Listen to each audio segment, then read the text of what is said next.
So it's September.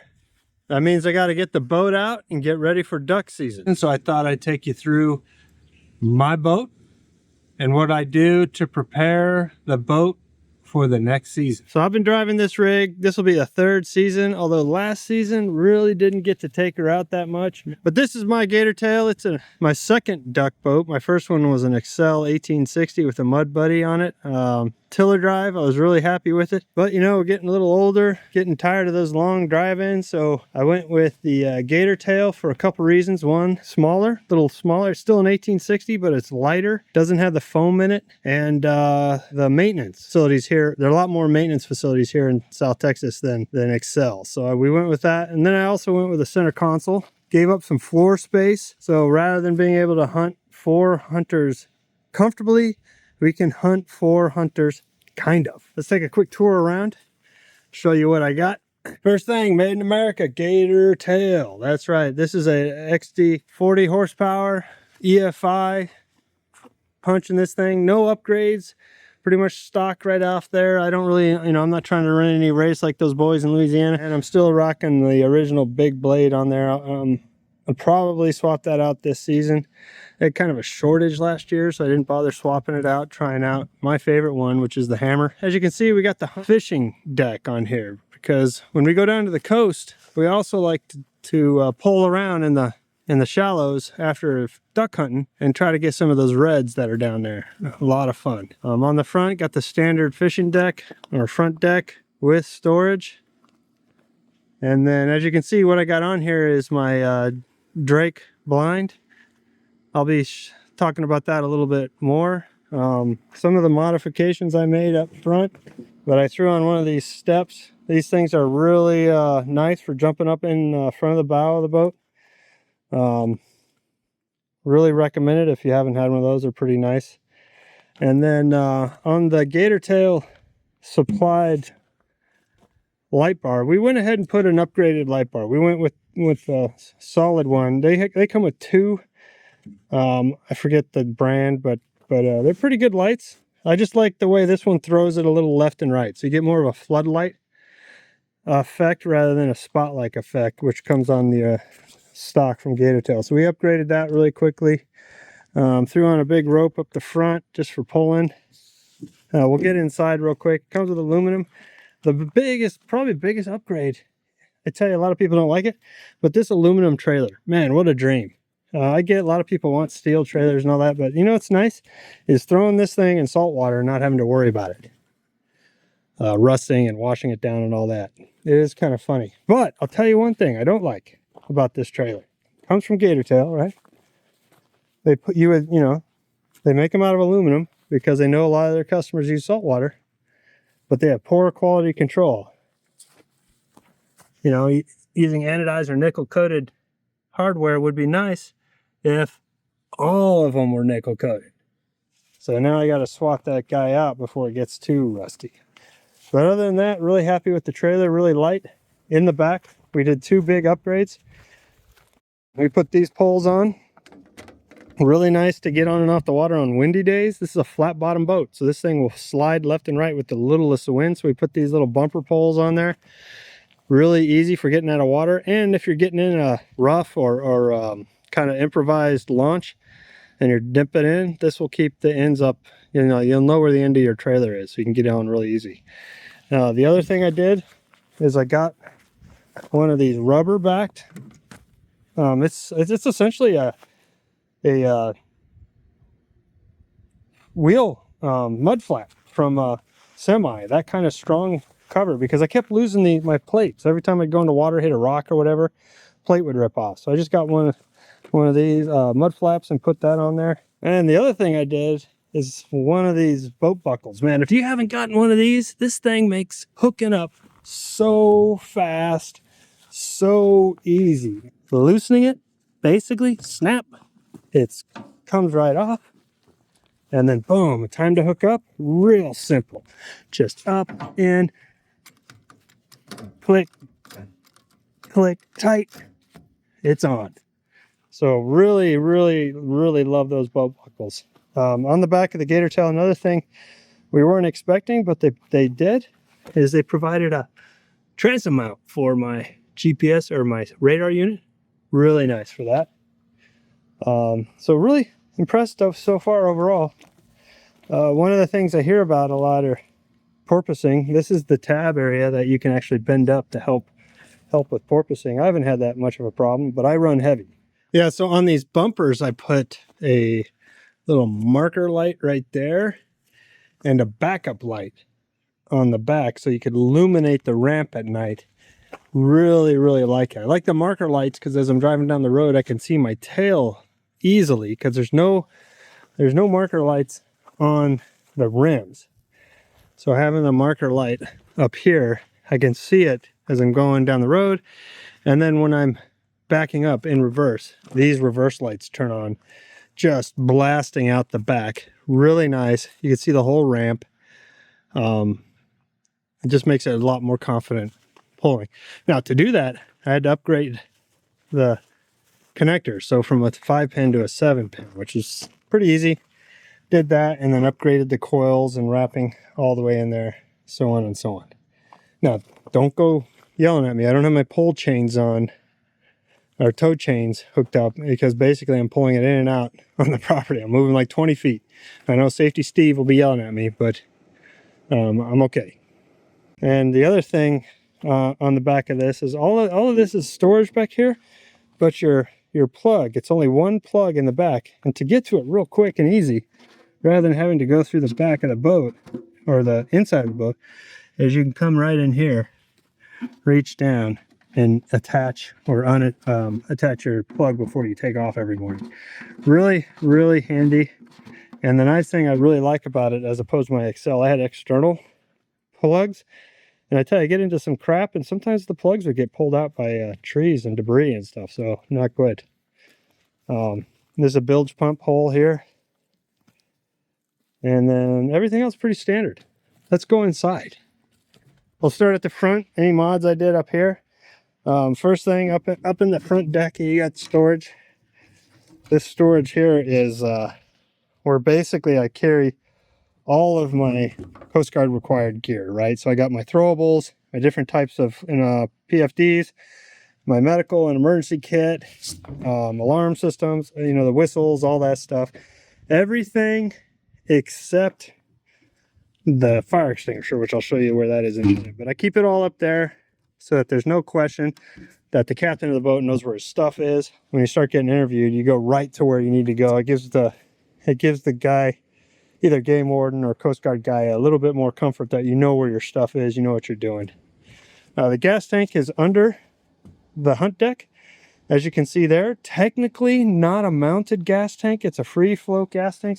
So on this size of boat, you don't need a fire extinguisher, but just because you don't need one doesn't mean you shouldn't have one. So I mounted a fire extinguisher right down here, centrally located underneath the center console. You know, whether I got a fire at the engine or a fire at the gas tank, it's centrally located and it's rated, and we checked that out. And I tell you, Coast Guards are really happy that I talk like that. I got the hunt deck kind of catwalk design, so my gun boxes are raised up off the ground. And the idea is we like to, you know, multi-purpose boat, right? So it does have a tiller mount right here, which I haven't bought the tiller for it yet. I'm still trying to decide if you got any recommendations on which, or not tiller, I'm sorry, trolling motor. I haven't decided which one to get.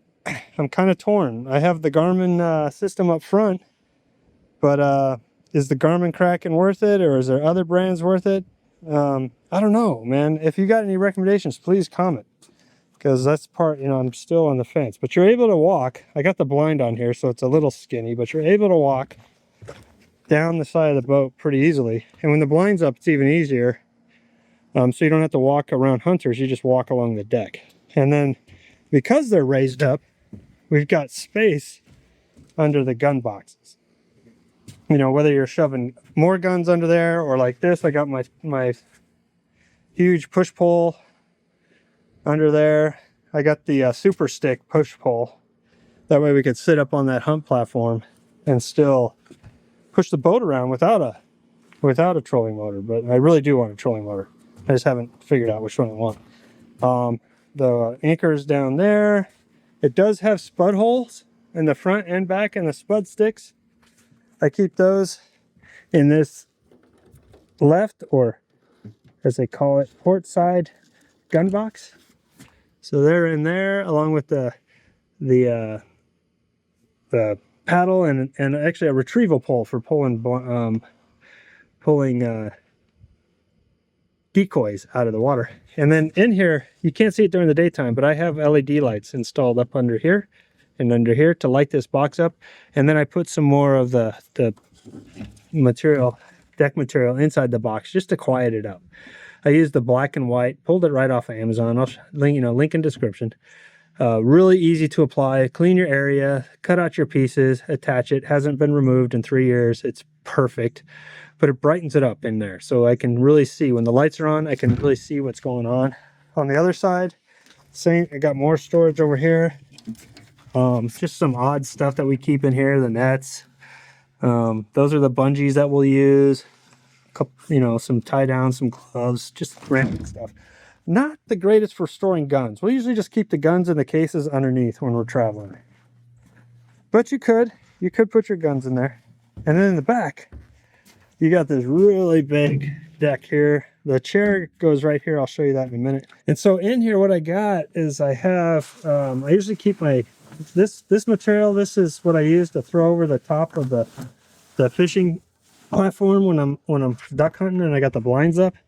And then we have, so this box is not a dry box, but it will keep things dry, just not waterproof. So I put in a couple of these Husky waterproof boxes, and you can see in there I got some food, shells, odd things, and then my Garmin head unit is sitting in there, as well as, and then over here, that box is where I keep all the tools, emergency kit, anything medical is in there, and all the boat registration stuff that you're required to carry. But still, tons of room down here. And what it is, they got, this is like a platform deck area under here with the actual sump pumps and all that are in the back. But this stuff stays high and dry. It's just not waterproof from above. So if you got like gale force winds, this is going to get wet. But mostly dry. But that's why I put the waterproof boxes in here. And then you got I got a single battery right now. I'm going to probably put 2 batteries up front for the trolling motor.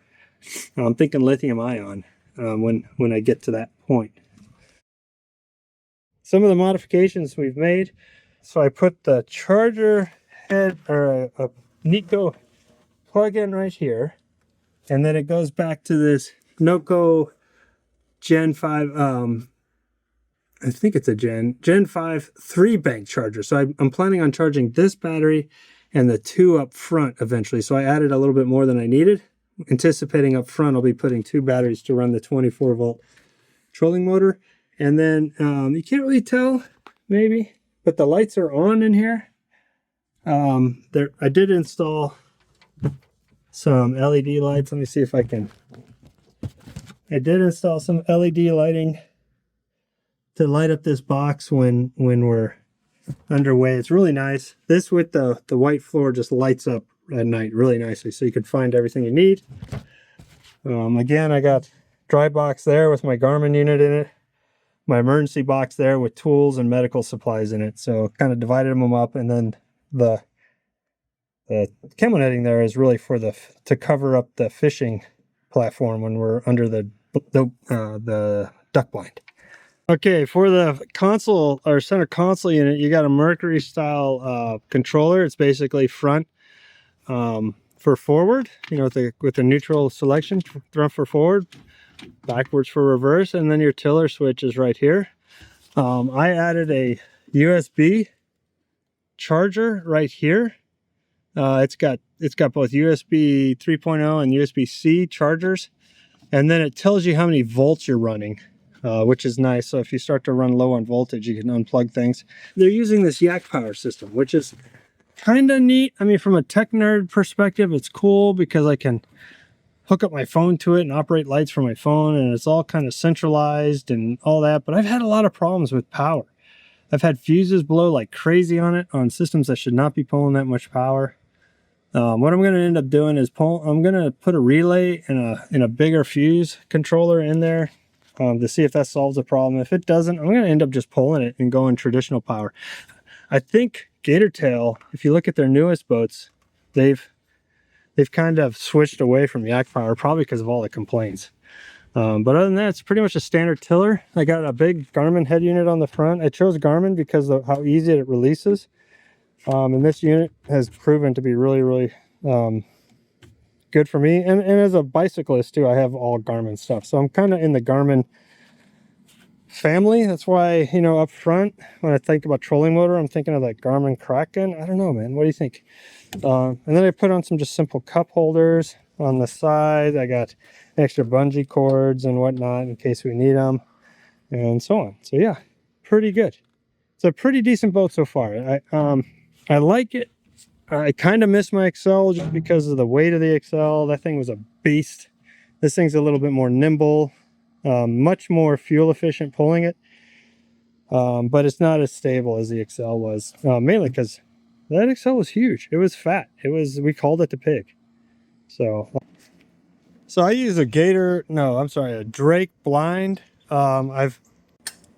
So one of the things I don't like about this Drake blind is that all the camo dry rotted within 1 season. And I store this boat under cover. It's not stored in direct sunlight. It's stored over there.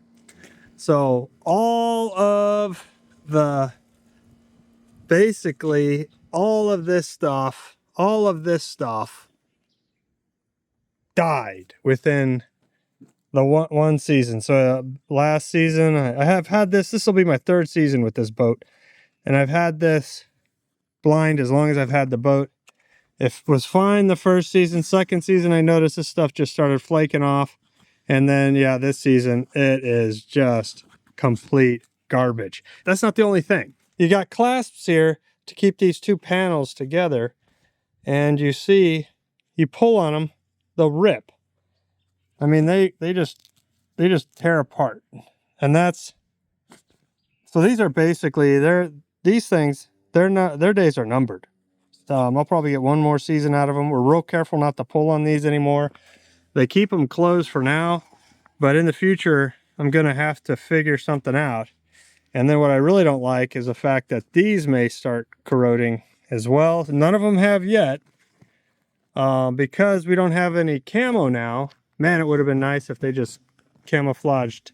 It would have been really nice if they camouflaged this place, you know what I mean? But we usually brush in anyway. So we use those loops to brush in with native brush.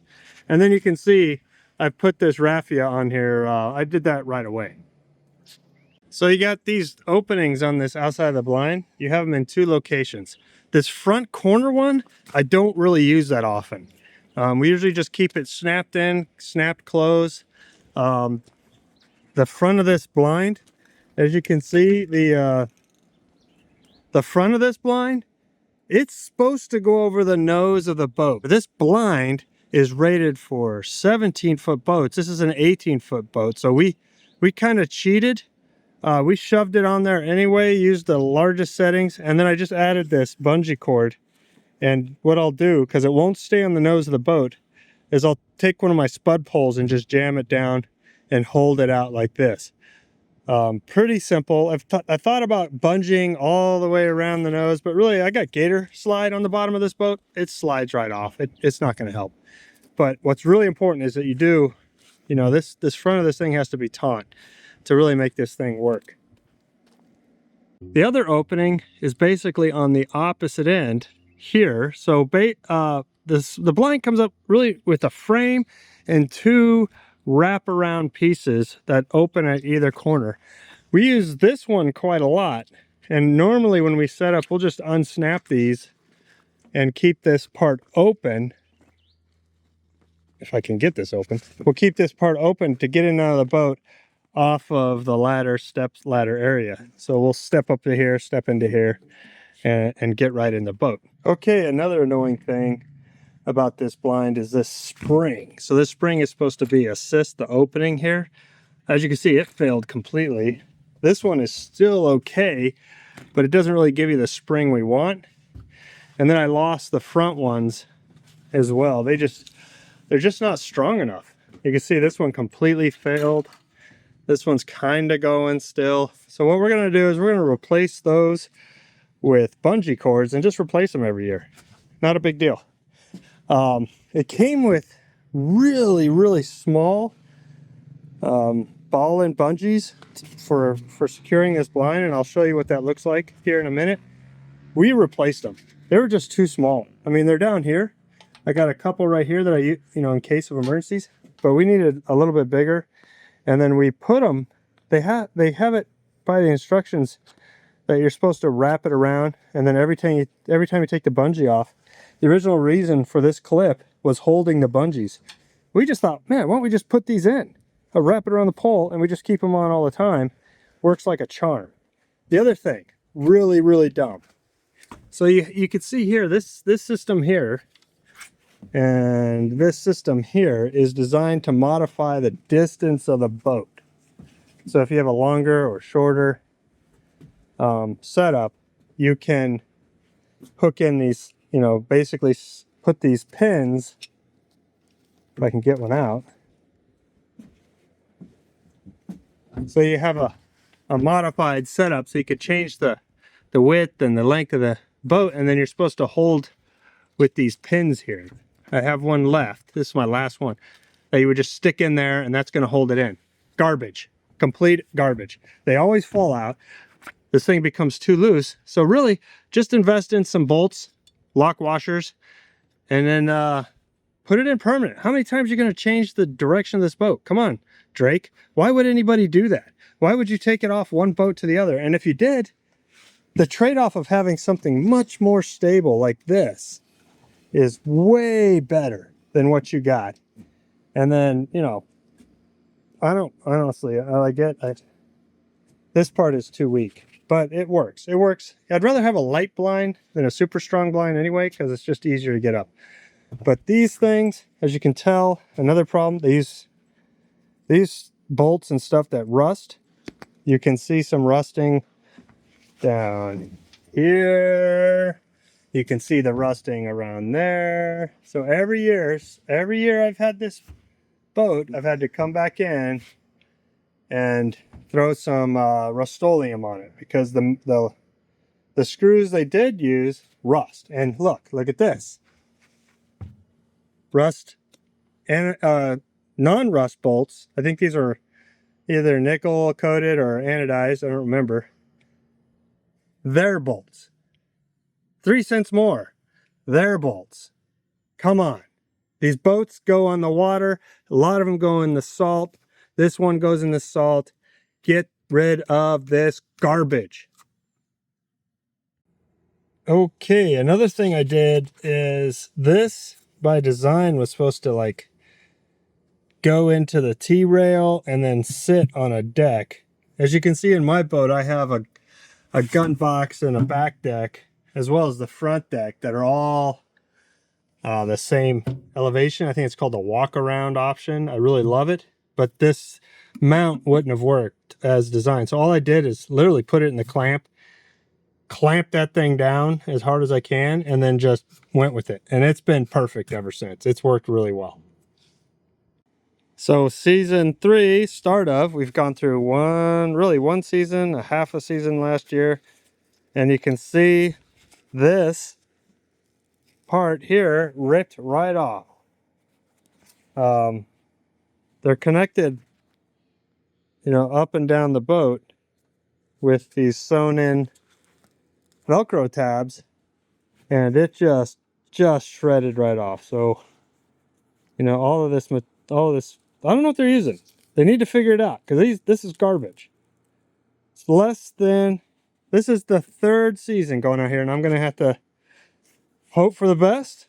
We'll probably do some grommets and maybe some, what do you call it, zip ties to get us through. But good Lord, for as much as we pay for these blinds, this is unsatisfactory. So now, the one thing I absolutely love about this Drake blind is this roof. This thing makes you invisible. As you can see out, you can see flying, And when it's time to shoot, you just pop up. So it just pops right up. And then you get to shooting. And so when you got a group in here, what you can do is you could, designate one person as the blind pusher. There's been some guys online that have figured out a pole system with some springs and all that. We found it not necessary. It pops right up. We get to shooting just as fast as we could stand up out of our seats. So it's really neat. You can see the ducks working the blinds the whole time. If for some reason one of your guys feels like they can't see out of the blind for whatever reason, you can use one of these little clips. And I basically just lift it up a little bit so that they can see, because some prima donna duck hunters, they got to have it the way they want, even though when you're in my boat, it's a free hunt. So I don't know why you keep asking for shit, to be honest. But this thing is great. Look at this video. This is what happens when you shoot all your reds in your first volley. Now you got nothing but camera time.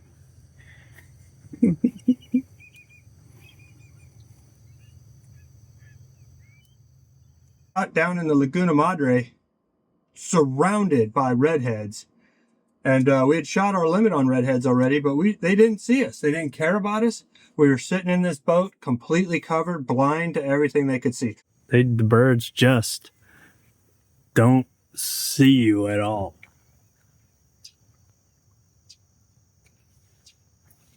It's ridiculous.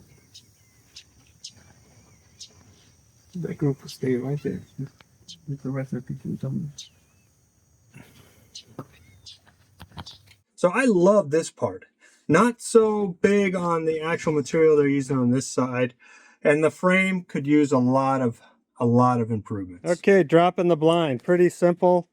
Any one person can do it. Basically, you just pull on these things if available. I've had a couple of them break off. Don't really care if you don't have this. I just usually pop it here. It goes down. I found leaving this on the top until you got the whole thing lowered the easiest.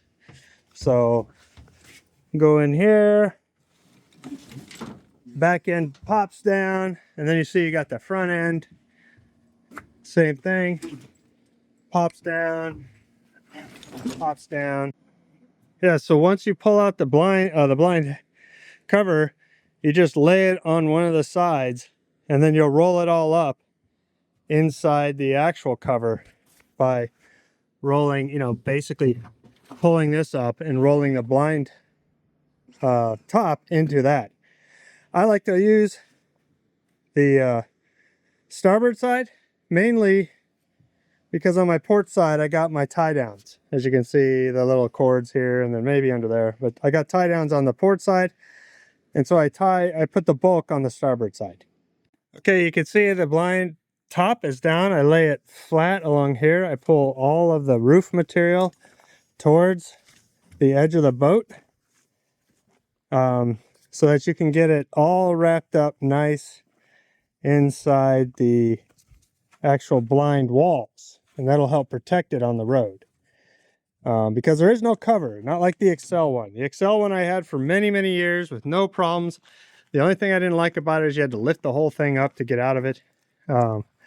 I'm trying this one this time. I definitely like the cover on this one better than the Excel, but I like the overall Excel's strength of their blind.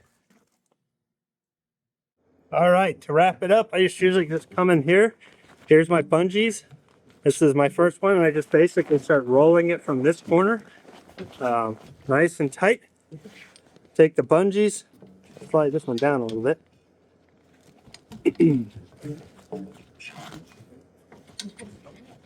Around and have the ball protect them. This one is way over here. Just rolling it as I go. Grab it, roll it. It's really easy over here. It gets a little tougher when you start to incorporate the not only the blind itself but the top. So here, and you can see I've got the top now secured in. And we'll keep doing that all the way down. I got bungees all strategically located all the way along here. And this one's not going to quite make it over the top, so we'll take it there. And we just keep going all the way around. blind turns a corner, it's starting to curl up nicely, and you're going to start tucking the roof inside and all of this raffia grass.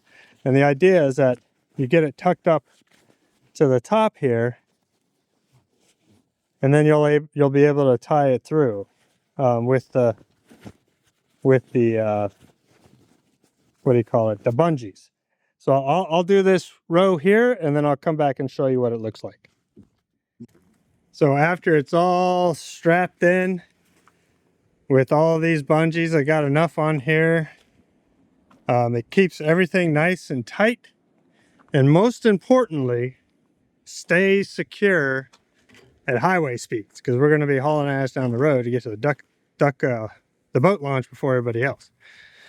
So that's really like this configuration, really tight, really small, much better than the blind I had before. So it's a trade-off, right? It's all about trade-offs, I guess. So this is what it looks like with the 3-hunter setup. When the blind's up, I usually sit up front or sit at the controls. Yeah, I'm sitting sideways, no doubt. But I've done it for 2 seasons. I really don't feel that uncomfortable, and it kind of gets me looking in a new direction that others may not be. I typically like to hunt 3 in the boat, and when I do, I'll have me there, another one, 3rd hunter there. Leaves us a lot of room just for throw all the storage and snacks and cook tables all up there. But we can hunt 4. We've hunted 4 before. Basically, I slide these chairs down, and then I put the 4th hunter in this seat here. I have a second hunt seat that slides right into that. Looks a lot like that, but without the feet. And then that guy, same thing. He's got a kind of weird angle, but he's looking down the tail of the boat. I'll be looking up the bow of the boat, and then you got these 2 guys looking. And there's been a couple occasions where we've been sitting out in open water hidden really nicely, especially down in the Laguna, where you'll have one of these guys facing that way, one of the guys facing that way, and you got 360 view, and you look like just a grass island out there. But 4 is crowded. 4 is crowded. We usually will go with 3. That just adds a lot more space for us. But as we get hunting, man, yeah. I hope you subscribe to the channel and you can see some of our crazy hunting adventures. Until then, this is Scott. Hope to see you soon.